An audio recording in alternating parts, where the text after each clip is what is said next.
Hi, my name is Neelu. I'm a psychiatric counselor. Gujarat के अहमदाबाद में रहने वाली आयशा, जिसने नदी में कूदकर अपनी जान दे दी। ये न्यूज़ तो आपने सुना होगा और YouTube पे इसका वीडियो भी देखा होगा। न्यूज़पेपर्स में बहुत सारी चीज़ों के बारे में बातें आ रही हैं और बातें हो रही हैं। तो मैंने सोचा कि मुझे भी इस बारे में बात करनी चाहिए। शायद इससे किसी को कुछ हेल्प मिल जाए।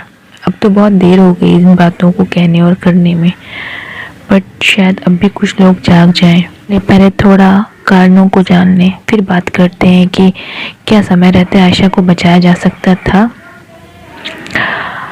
आयशा एक खुशमिजाज लड़की थी जो अपने माँ बाप की लाडली थी। उसकी शादी उसकी पसंद से 2018 में आरिफ नाम के लड़के के साथ हुई। कुछ एक साल सब कुछ ठीक चला, फिर उनके बीच झगड़ा शुरू हो गया। बात इतनी बढ़ गई कि आरिफ का घर छोड़ आयशा अपने माता पिता के यहाँ आकर रहने लगी। उसने अपने सास ससुर और पति के खिलाफ केस भी कर दिया। टेंशन लेवल बहुत ज़्यादा बढ़ गया था और इन सब से निकलने के लिए आयशा ने निजी बैंक में जॉब कर लिया। पर क्या वो खुश थी? आयशा ने अपनी तरफ से बहुत कोशिश की अपने हस्बैंड को मनाने के लिए, और लास्ट बार उसने अपने पति से बात की और पति की बात से आहत होकर आयशा ने 26 फरवरी की शाम नदी में कूदकर अपनी जान दे दी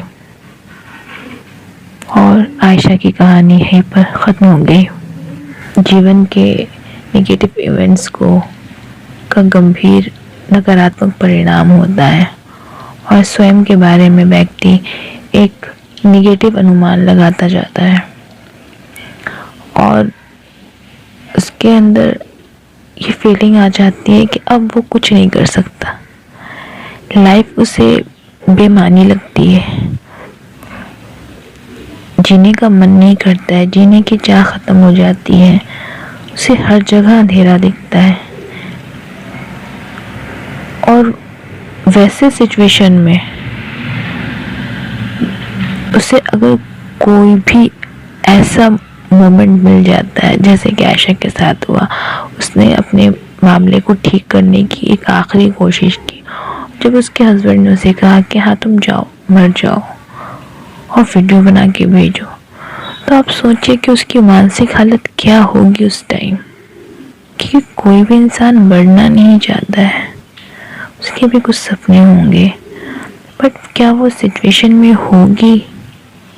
वो इतना ज़्यादा टूट चुकी थी उस सिचुएशन में कि वो उस सिचुएशन से निकल ही नहीं पाई और लास्ट स्टेज सुसाइड हुआ। पति से उम्मीद लगाकर बैठी थी, वो भी उम्मीद उसकी ख़त्म हो गई। तो ये सारी बातों से ये समझ आता है कि आयशा धीरे धीरे डिप्रेशन की तरफ बढ़ती जा रही थी।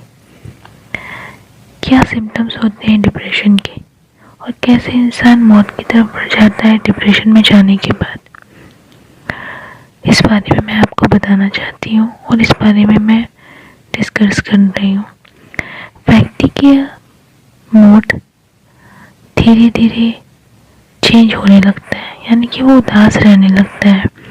किसी भी चीज़ में उसका इंटरेस्ट कम होने लगता है।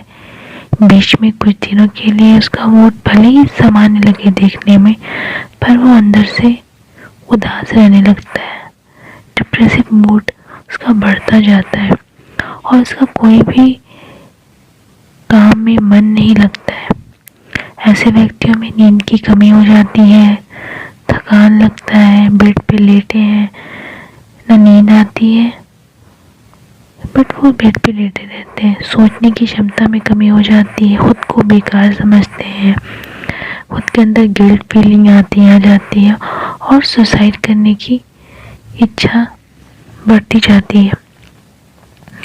डिप्रेशन में क्या होता है कि जो व्यक्ति जो किसी ट्रॉमा से गुजर रहा है, मतलब अपनी लाइफ की किसी प्रॉब्लम से गुजर रहा है और वो उससे सही तरीके से फाइट नहीं कर पा रहा है, धीरे धीरे वो डिप्रेशन की तरफ बढ़ता जाता है। उसके अंदर निगेटिव थिंकिंग बढ़ती जाती है, निगेटिव थॉट्स आते जाते हैं, उसकी सोचने समझने की क्षमता ख़त्म सी होती जाती है।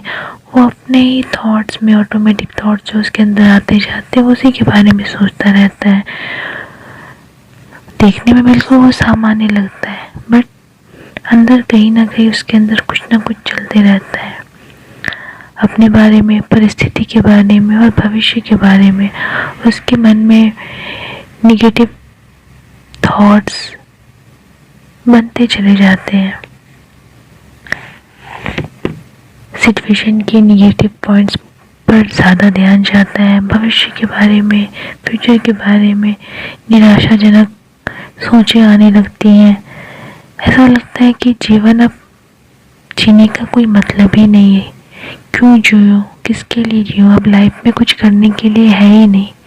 जैसा कि आयशा के साथ हुआ, उसे ऐसा लगा कि अब जीने का कोई मतलब नहीं, जब पति साथ नहीं दे तो मैं जी के क्या करूं, क्योंकि वो डिप्रेशन में बहुत हद तक आगे बढ़ चुकी थी।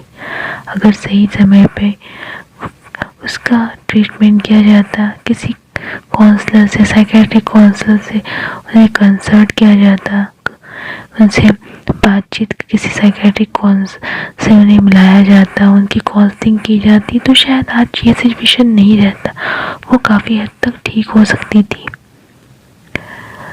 आज हर टॉपिक पे बहस हो रहा है, उसे इंसाफ दिलाने की बात हो रही है।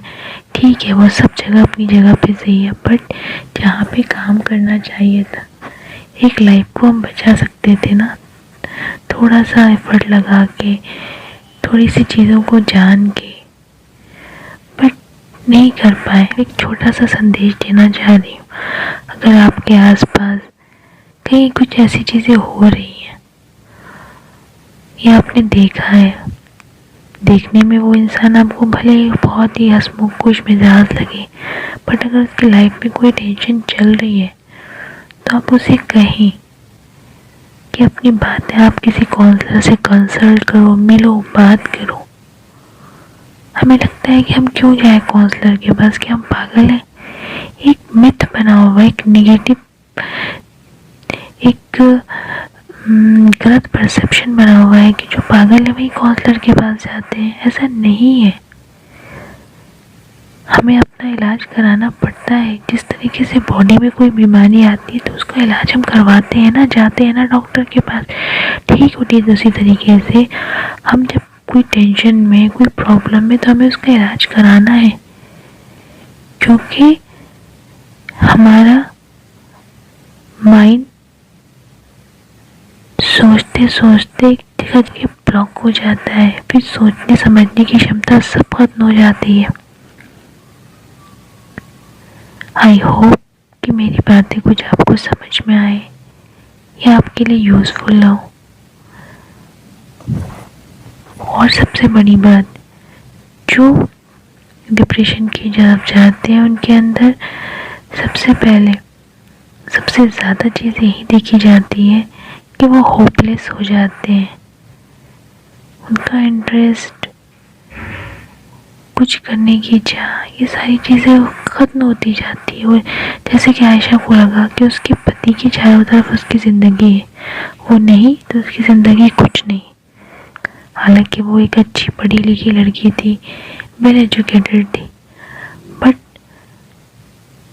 वो उन सब चीज़ों से वो अपने आप को बाहर नहीं निकाल पाई।